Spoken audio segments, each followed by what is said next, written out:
Hey, last week we talked to Antonio Myers, who happens to be a Black man with autism. Antonio was very forthright in talking to us about the things that we often misunderstand about autistic people and his journey as an autistic man. I invite you to listen to that episode, but not before you get into this episode with Michelle Mercier. Welcome to Diversity Dish, where we're dishing on everything diversity, equity, inclusion, and justice related. My name is Sedruola Maruska, and we're bridging the gap between what needs to be said and what needs to be heard. Those individual experiences that are often ignored or simply dismissed. Sometimes I'm dining alone, sometimes I'm dining with friends, and sometimes I'm dining a la carte. No matter how I'm dining, it promises to be delicious. Let's dig in.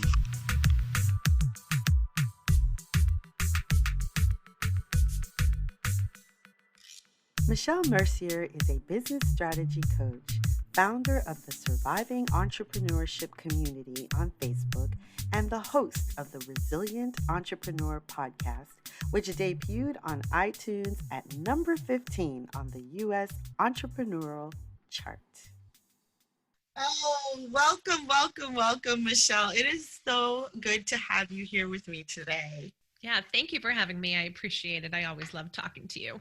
Oh, absolutely. I love talking to you too. And so I was really excited when you said that you would be on. So as you know, we are talking about diversity, equity, inclusion, and justice. However, in order to kind of just get the ball rolling, I like to have people get to know my guests a little bit. And so I ask these questions that have nothing to do with any of that stuff so that we... You can loosen it up a little bit. I like it, Sedruola. Yeah, let's loosen it up. So the first question I have for you, Michelle, is what are you passionate about right now?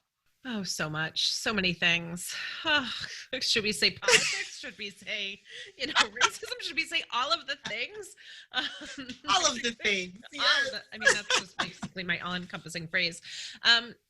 I think there's a couple different things that I'm passionate about right now. I think I'm constantly passionate about people, when they're humans, just being treated equally as humans. I think that's number one.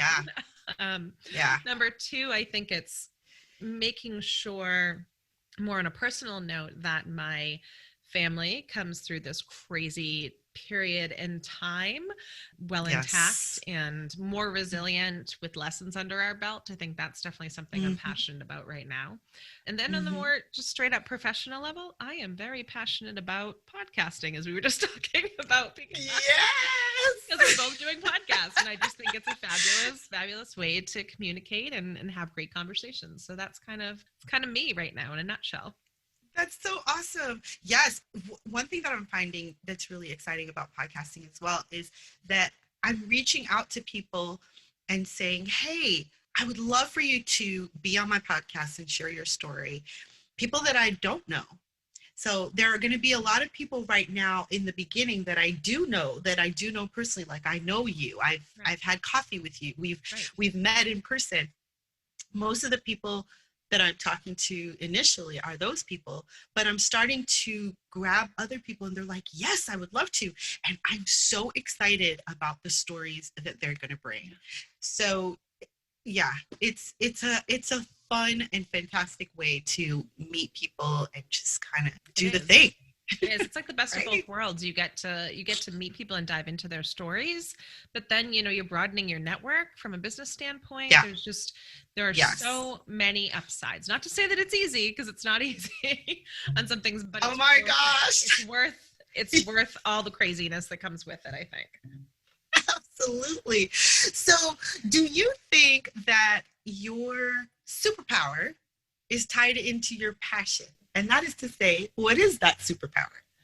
Yes. So yes and yes. I think so. So I've been told awesome. over the years that I'm very gifted when it comes to communicating across different groups of people. So no matter what walk of life you are, no matter where you came from, no matter what you did, I do my best to make everyone feel seen and heard, which you can imagine in a coaching capacity, which is what I do all day, or in a podcast host capacity, that comes in handy.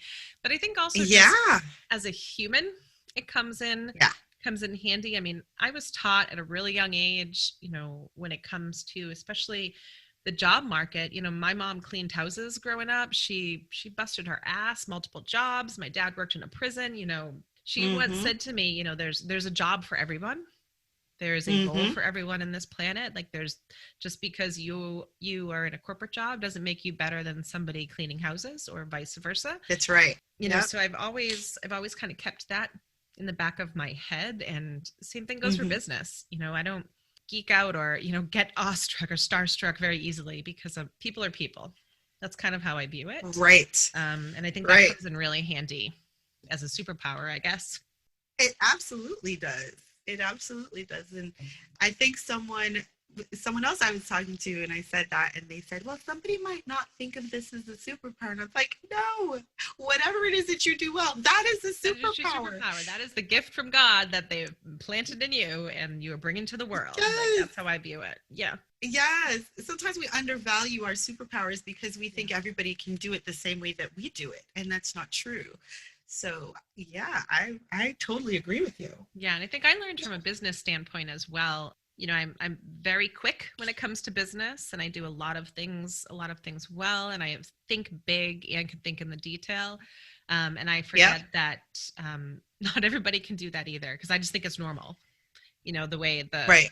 the way that I run and how quickly I run and what I do, and then I remembered, no, this is not the norm.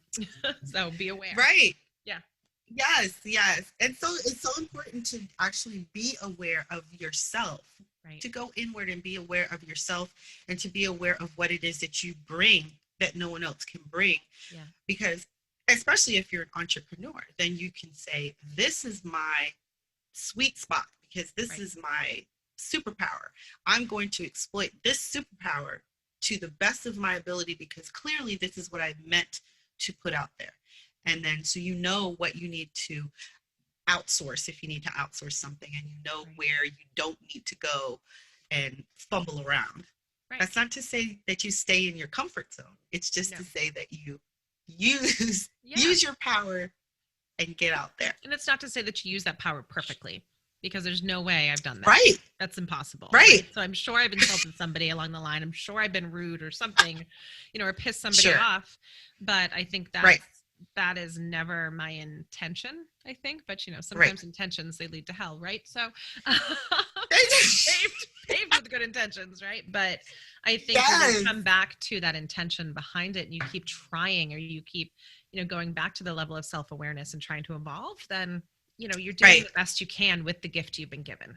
Yes, yes, being more self-aware, absolutely. So as a woman who has worked in the tech industry, right? You've worked in the tech Worked in industry, a lot of industries. and yeah, and who's now an entrepreneur who's working for herself and doing your thing.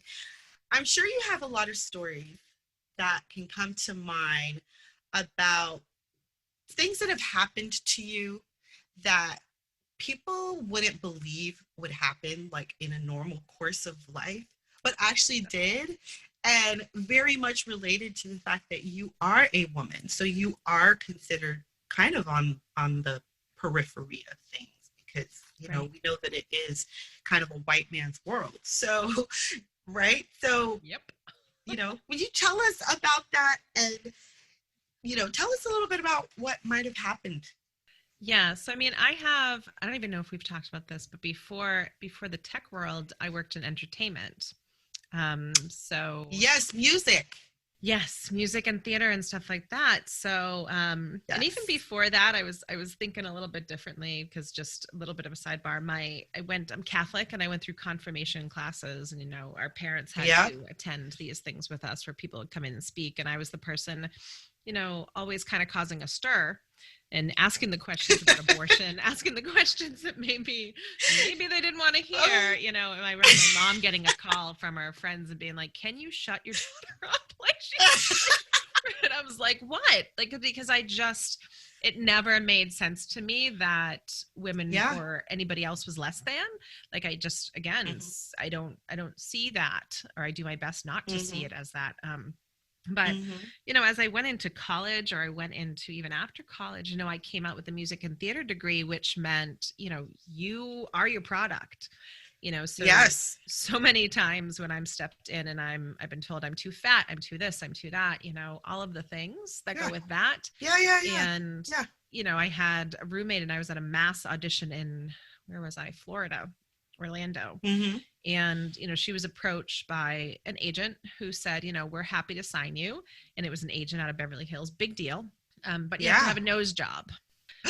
So, and that was like the norm. Stuff like that is very normal. I don't know that men are told that as much as women when it comes to the entertainment Right. industry, as well as I recall I went to a huge showcase in New York City, and I had agents, I did all the things. I was probably 100 Yeah. pounds thinner than I am right now. And I was told that I was too fat to be a plus size model. And at the time I was probably a What? size 10 or 12. Um, What? yeah. Oh my So yeah.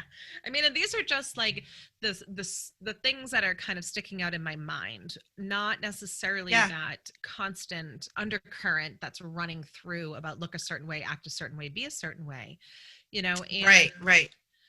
I think sometimes it's made to feel okay because it's what you need to do to succeed in that industry. I'd gone through a lot of the acting stuff, and I'd learned a lot of stuff. So I was teaching commercial acting and monologues and a whole bunch of stuff to younger, like teenagers or below, right? And I think the Yeah. turning point for me really getting out of that industry was when I was pulled into my boss's office and told that I needed to tell, I think she was like 13-year-old actress, that she was too fat and needed to lose weight. And I was like, yeah, that's not going to happen. I'm not doing that. Because Wow. she was brilliant, and she was a comedian, and she was, the reality of it was, to make it in that industry, did you have to lose weight? Yes. Did you need to as a human being? Maybe not. And maybe you make a different decision on your own terms.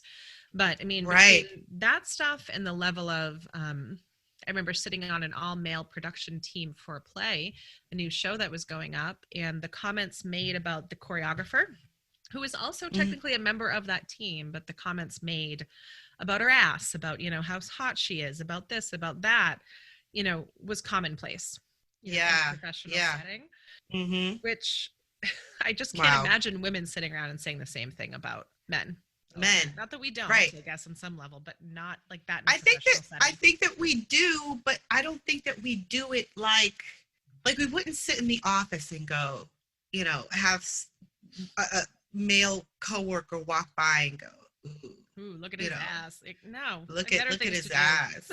Hey, I mean, Like, just what's I up, just don't see baby? it. Like, no. Like, And it's happened. Like I know it's happened even in professional offices. You're talking that you were in entertainment. I totally get that. yeah. But even in the office, you see these looks and you hear these little comments, and you go, I think as women we're taught to kind of shake things off and just keep Yep. it moving, so that we don't end up being the bitch, or we don't end up being the Yeah. one who's fired because now you've said something about such and such who makes a lot of money for the company, Yeah. things like that. Yep. And it's like, ugh, you know Yeah. so today I was looking at an article. This black woman, actually, she said she didn't think that she experienced a lot of racism until she realized that she had simply normalized it. Exactly. Exactly. Yep. And that's what we do. As women, you're talking about women, but then as black women, we have to normalize the A lot. idea that we don't want to be the angry one. We don't want to be we don't want to be the one that's looked at different. I mean, even just this morning, honestly, if I said to my husband who is white, 6'3" man from the Midwest, I said to him, I've sent her several emails already. Could you please do it? I just don't want to be that mom. I don't Yep. want to be Yep. that woman, Said that before. because I also know that I am one of what, maybe five black moms at the school. And so I think to myself, they already know me because when my son was going in, I was advocating for him. And the thing is that I advocate for my children. I think everybody advocates for their Yeah. children. Yeah. It just looks different when it's me. And Right. so there are times when I just say, could you just do it, please? Because then at least it's not just me. Please Right. do it. And Right. I mean, you know, and that those types of things happen. I feel like number one, I can imagine that you have an extra kind of layer on you than I do. So number one, that. But I mm-hmm. and I think we need to Yeah. acknowledge that elephant in the room because people are like, no, that's anything. And I'm like, no, it is different, 100%. No, it is different. Yeah. Yeah. Whether it is with that individual case or it's something that has happened over and over and over again where you're just conditioned to think that's going to happen. Like I know for me, Right. Yeah. I had to have my husband call the oil guy. God bless his heart, nice guy, but I know I don't get answered. Yep. I Yeah. mean, or if I do, it's not as thorough as if my husband Yep. calls or whatnot. So I mean, there's plenty of places that even in my professional capacity in the tech world, I had to use that as a tool too, and say, Yep. hey, my idea is not being heard. Could you say it, to a male Yes. counterpart? And kind of use the Right. system and go around it that way. But to your point, just because I've kind of normalized it and figured out the rules of the game doesn't mean the game is correct in the way that you're approaching it. Exactly. Right. Doesn't mean that those pseudo rules that are in place are the rules that should be in place. Those don't benefit us at all. No, and they don't benefit the whole. And I think I can't hear anymore like, well, that's just how they are, or boys will be boys, or any of that bullshit anymore. I can't hear it, Right. because I think you're right. I think some people have normalized it so they don't think it exists, or some people just don't look close enough. Right. Simple things like the amount of times I've been told, if you ask anybody who's ever bartended or worked in that industry and as a female, like how many times they've been told to smile, you know, Yes. my mom and I were funny because we both have kind of equal like resting bitchy face and like, and I'm a pretty pleasant person and so is she, but I know she was always Yeah. being told it. I was always being told it. Like, what's wrong with my face? Is it making you feel uncomfortable that I'm not smiling right now? Like, is it gonna Exactly. be And everything okay? that you're saying. Yeah. Yeah, and I Yeah. mean, and from a sexual harassment perspective and like the Me Too movement and all that, when Mm-hmm. all that was starting, I put out a survey, an anonymous survey, and I said, I'd like to get women's stories to be able to tell kind of their Me Too moments. One, I Mm-hmm. got close to 100 within 48 hours. And two, Wow. I didn't anticipate what I was going to get and the effect it would have on me personally to read them all. Yes. But Yes. I think I had some women throughout that, and I also made my husband read them because I think he didn't realize that they live under a different set of rules. Just Yeah. as we as white people live in a different set of rules than you do. Like there's Yeah. different rules Yeah. of the game. Yeah. So but I had some people say, well, I haven't had any Me Too experiences in my life. I'm like, never. Mm, And I think it's mm. because they've put this thing on it that it has to be like you see in the movies, like a rape scene or this like crazy thing. Yes. And Yes. some of them are. I mean, I got stories from women Yes. being raped in conference rooms by their boss, like crazy shit. But then there's also the Yeah. you're passed over because you had a kid, type of Yes. stuff. I had a boss Yeah. once ask me right before my first was born, do you have any more information about when the baby's coming so we can plan? And I was like, you mean beyond the due What? date? Like, what I mean? And it wasn't like a, are I you haven't having a, consulted the baby. and I just remember Baby. going back So like, and I'd like to, I can imagine people will justify me saying that and saying, well, maybe he was asking about a scheduled cesarean date. Maybe he was this, maybe he was that. And I'm telling you, he wasn't. Like, no. he genuinely No. was like, I need to plan. That's my priority. Never mind that you're creating a human. Like, Yes. like if I had Yes. a timeline, Yes. I'm a type A. Don't you think I would Yes. be planning the hell out of that shit? Like, come on, guys. Right? Oh Yeah. my word. Yeah. If I can't begin to tell you the justifications that people put on certain things when you say, do you know what happened? They're like, Yeah. well, maybe. And whatever comes after maybe is always a no. Yeah. I'm Yeah. just say I didn't ask you what I think they might have. I said, I'm telling you what I know in my gut and know from experience has happened. Right. What is happening?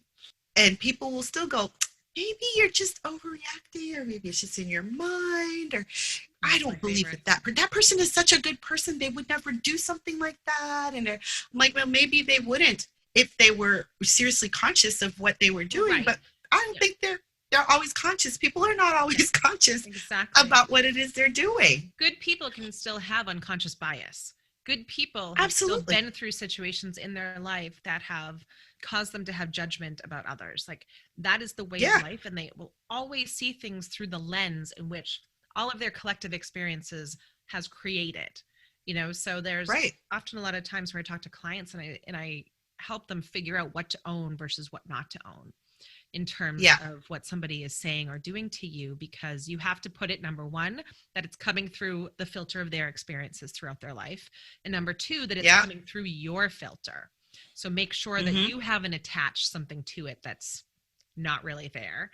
Not there. But I think, to your point, you can still be a good person. You can still be a good person and still have an unconscious bias. Whereas I think people, when you Yes. point out some sort of bias, it automatically triggers them to think they're an awful person. So they get defensive. And it's not about that, at least in Right. my mind. It's about, Right. It's not. you know, can I learn something here? And sometimes people are jerks and Right. they're just pointing stuff out and you're like, no, I'm good, but that's a level of self-awareness that you have to have as Yes. well alongside that, to know when to own what, I guess. That makes sense. Mm-hmm. Mm-hmm. Mm-hmm. Absolutely. I say it all the time, when I'm doing my workshops and helping people understand about racism or about, discrimination and prejudice. People like to use these words interchangeably. Yeah. They don't all mean the same. It is so not even. Yeah. But I like to say that, this when someone is pointing something out to you, it is never personal. It's not ever that they're saying that you're a bad person. It's that they're saying that thing that you did wasn't cool. Right. And the two are not exclusive. It's not, you can't you can be a good person and do bad things, just like you said, and do Right. things that are not so cool. But does that make you a bad person? No, not unless you're consistently just being a total jerk. That's Right. If different. that's the way you're living and you're dehumanizing people, Right. and you're, that's a whole other topic. And I That's a think a whole whole other other, whole other yes. thing, and I think, it's what I tell my kids, like, you're not a bad person, you're just making bad choices. Right. Or I think at the core, a lot Right. of people are, we don't come out awful. I mean, unless you're like a classified sociopath, that's a whole different thing. But That's a like, we don't come yeah. out, Right, awful. right. I look at my 4 year Right. old and my 7 year olds, and I'm like, you come out good. It is the things the world throws at you that, That morphs shapes. your view and shapes you. So, but at the Yes. same time, I think people forget that they can be also unshaped from that. Yes. You know, They can um, be unprogrammed, yes, unshaped, reshaped. You're not a dog. You no, can learn new exactly. tricks. Yeah, I mean, and that's the thing is, I think it just triggers a lot of people when you say when you say somebody like, oh, well, Yes. you're racist, like, Right. that might not be, you're going to trigger somebody 110% if you say that. Yes. And that's why I don't like to use that, because Right. then it allows people to get the wrong idea about what racism is. Right. Then they Mhm. seem to believe that that racism is what you do, where racism is a system in which we live. Right. And so I don't like to throw that out unless I'm very sure that, yeah, that person really buys into this racism system. Therefore, Yes. they are racist. They buy into Right. that. They buy into that, like, stop it up with bread. Right. It's Exactly. But I think also that's a conscious decision to buy into sure. that. Like you Yes, can, I mean, we all buy because into you it can learn. because we've been Yes. born into it. I think that's the thing. So you're Yes. undoing something that we've all been systematically born into. I mean, Exactly. stuff like that. So I mean, if you know that it exists and you then make a choice to do the Yes. opposite, then Yeah. I'm going to call you a racist. But That's it. like the That's it. Lock, criteria. stock, and barrel. But I think if you, because I mean, also the generations of grandparents and stuff like that who have used the N word and have done all the things, right? Like that's the way that Yeah. they were raised. But if I Yeah. turn to you and I say, hey, so and so, that's not how shit's done That's now. not cool. Yep. Like you then have a Yeah. choice. And I think it's breaking Yes. habits and it's undoing your programming at Yes. that point. Yes. Yeah. And my parents are of a different generation than I am, but I've watched my parents evolve over the years. Yeah. Even now in their 70s, they continue to grow and evolve and change. If I can watch them change their certain ideas about things that they have, there's no excuse for anybody. Which again brings me back to, you're not a dog. You can learn new tricks. You just got to decide. You've got to make a choice and say, okay, let me look into this. What is this about? And start to learn about what's happening, and how you fit into it, and how you perpetuate it, or how you don't, or whatever the case may Yeah. be. And I how think also does not how does feeling it work? threatened by it, because you and I've had Yes. conversations about this before, and we're both kind of abundance mentality thinkers, where there is enough in Right. this world to go around. Just because Yes. everybody has equal opportunities does not make them less for you. It just means Mm-hmm. everybody has access to them. And is Right. not, And exactly. So equality doesn't mean that you're not going to get yours. right, exactly. And equity means that maybe that person, in order to get to that same place that you're going, needs a little bit of help, needs a little bit of different path than you do. And so they get the tools that they need to be on that path in order to get to those things. People Right. think of equity and they're like, that's not fair. Well, why not?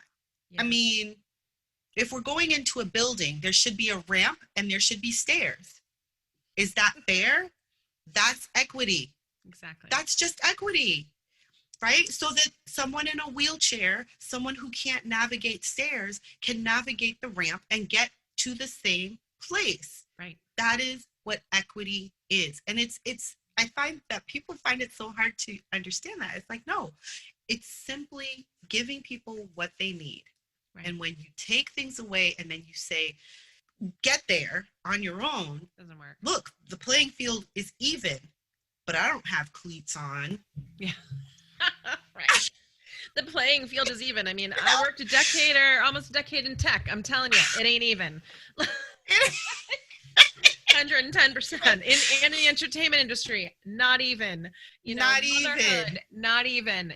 Not even. you know, Right? so many Not different even. variations. And I think, and I don't know, this is so much bigger picture, but I don't know if we as like human race are set up for it to be even in general. So I think about that Right. a lot, like when you look through history Yeah. and all the things, but I mean, Right. you should still try. Yeah. Like, I'm Right. asking So, a lot. absolutely we should try, but the thing is that we affect where we are. We affect our circle of influence. We affect that. So how are you affecting that? Yeah. Because my whole thing, I like to say is, I'm a drop, but a drop creates ripples when it joins the other host of water. So what's the ripple that you're creating?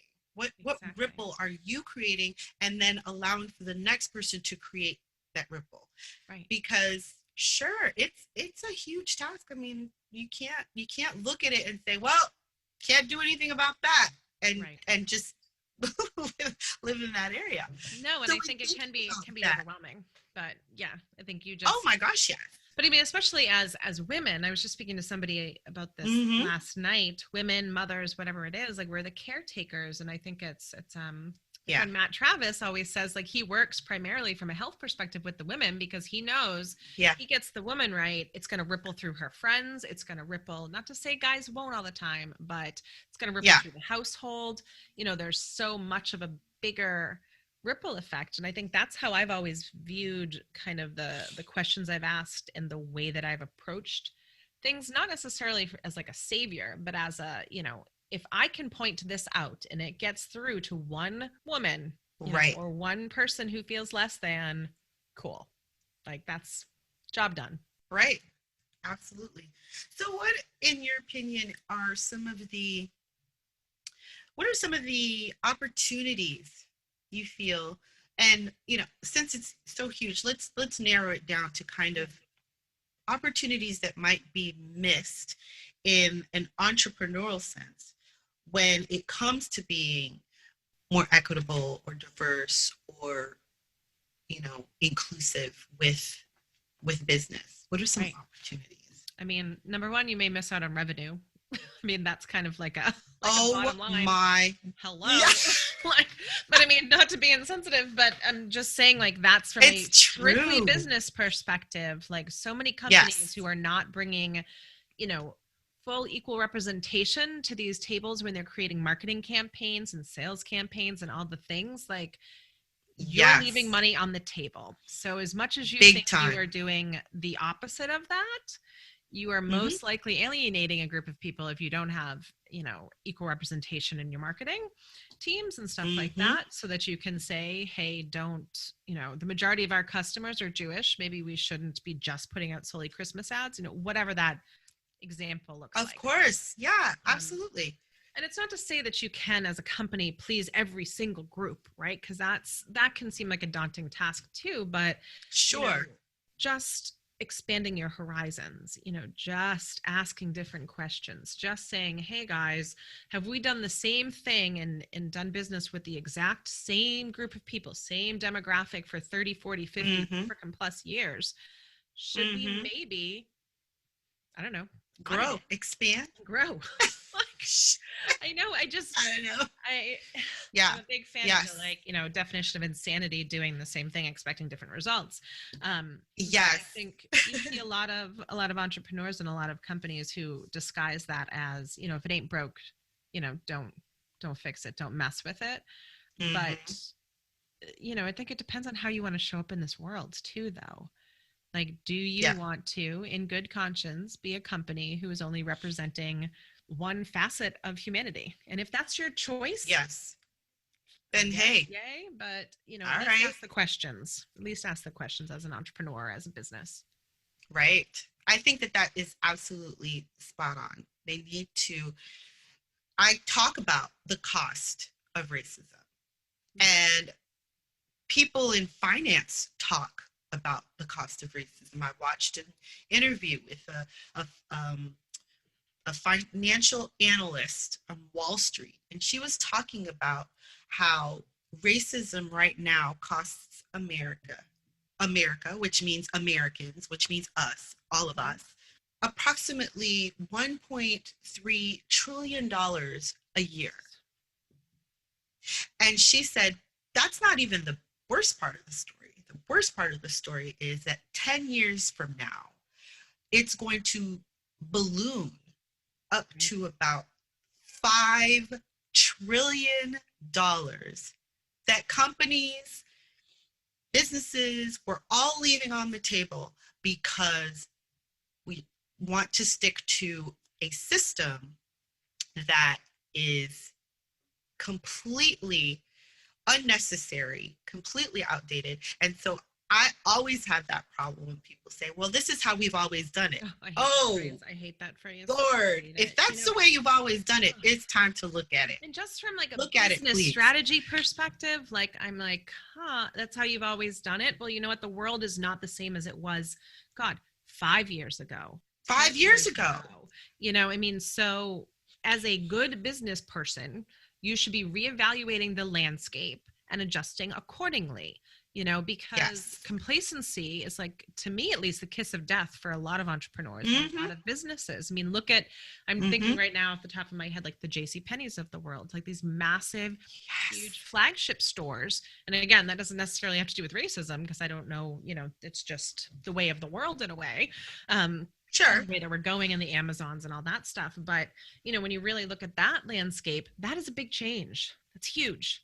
those types Yes. of flagship stores going out of business. But I mean, you Yes. have to constantly be looking at the ever changing You're supposed to be looking environment. ahead. If you're not looking ahead, if You're you're already not behind. saying, Yeah. yeah, you're you're already behind. Yeah. Yeah. I mean, that's just We good. And have a that's why Wall mall. Street folks are so good at what they're doing because they're constantly taking the current trends Yes. and looking and seeing how they're going to Yes. come to fruition in the future. My husband's from North Dakota, so we drive out twice a year, once in the Hmm. summer and once in the winter, because flying out is like flying to Europe and we just don't have it. Yeah. But so I we've been married for 17 years. And so this has been like a long, back and forth all the time. So I'm watching the landscape change back and forth. And at one point I remember, his parents were saying, "Oh yeah, they're building this and they're building that and they're building this." And I said, "Hmm, the companies must know something is coming because someone else is saying, I don't know where they're going to get all their workers from. I mean, and then if all the people are working in the store, who's going to be buying?" I was like, the companies know something. When you start seeing all the Yeah. national chains start building in any place, They they know. know something. They've done their And so research. you Yeah. need to, yeah. So you should piggyback on that research and go, maybe now would be a good time to XYZ. To X. Maybe Yep. now would be a time, you know, maybe now would be a good time to really get a robust online thing going Yeah. versus expecting people to come into the store. I mean, yeah, same with Things like podcasting that. right now. That's where I'm podcasting because podcasting is replacing a lot of other things, Other, right? yeah, That right. and it's adapted. A lot of it is adapted because of COVID and people having to multitask through things and they can't sit and watch videos as much, maybe. So it's just, and Yep. to me, that trend is just really interesting because it's come full circle to like radio shows.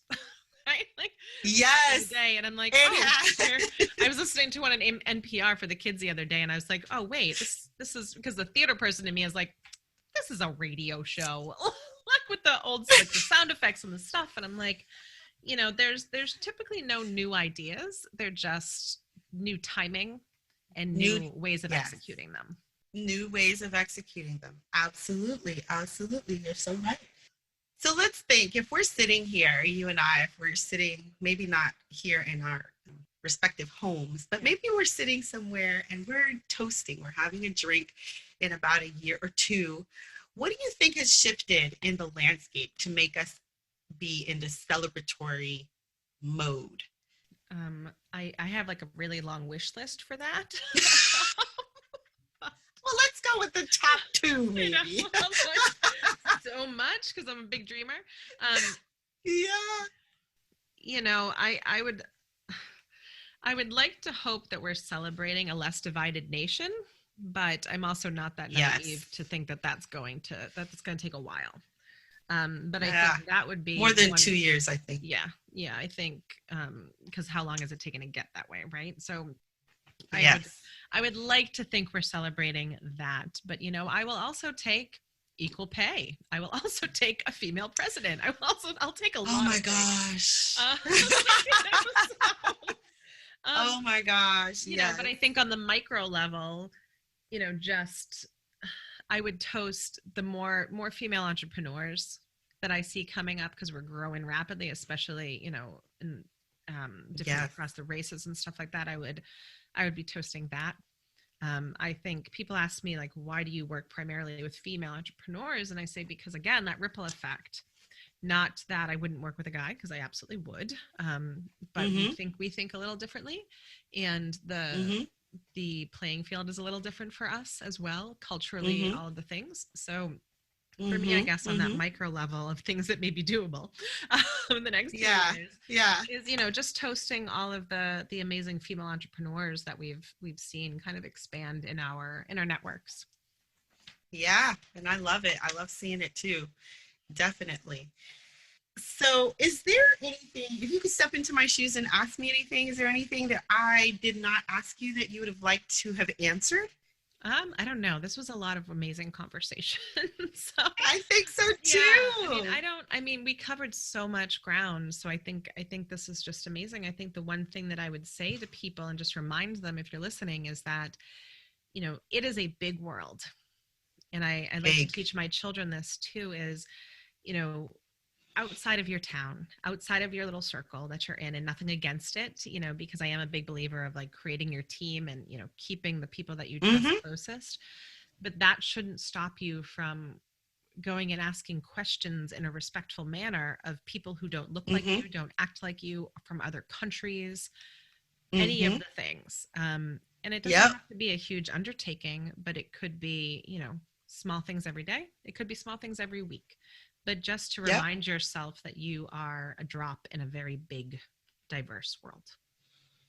That's my last thing. Absolutely. I love it. I love it. I love it. Okay, so let's go back to you, Yeah.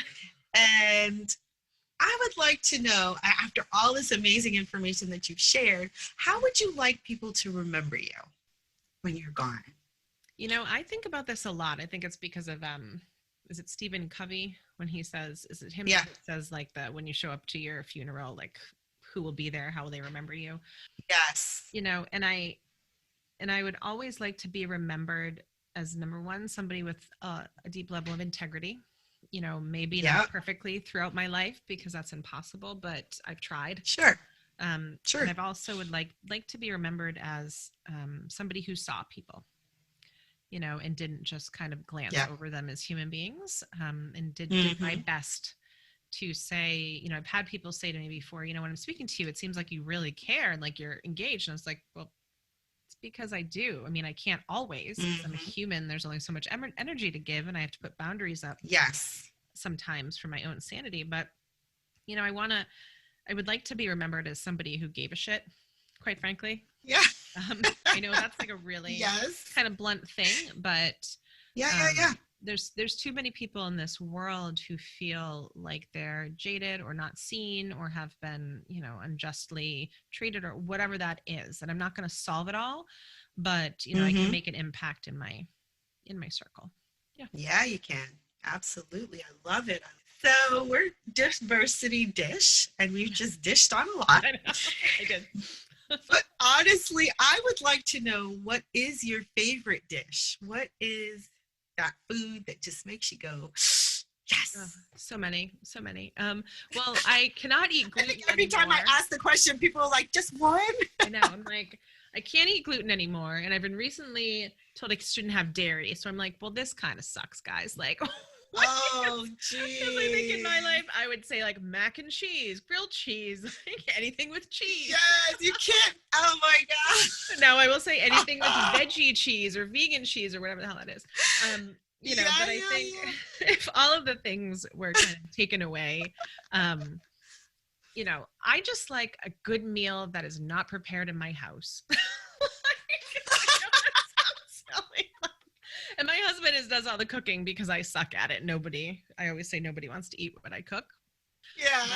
But I love going out and just having a good meal. And maybe that's because it's the Yes. company I'm with, but I don't, so a lot of the times it is. But Yeah. I think as a mom of littles, it's like if it's not Yes. chicken fingers or any of that kind Yeah. of quick meals, I will take it.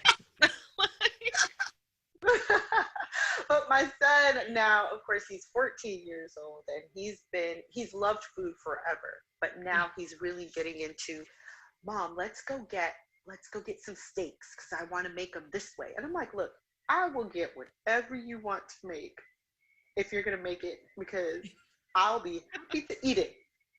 Yeah, exactly. I will be here Yes. when you're ready to eat it. Oh my goodness, Michelle. Where can people find you? And do you have anything that's coming up that you would like to share with our audience? Yeah, so I mean, people can find me in a lot of different places. I have a podcast. It's called The Resilient Entrepreneur, and that's on iTunes, Spotify, iHeart, all the places where you can find podcasts.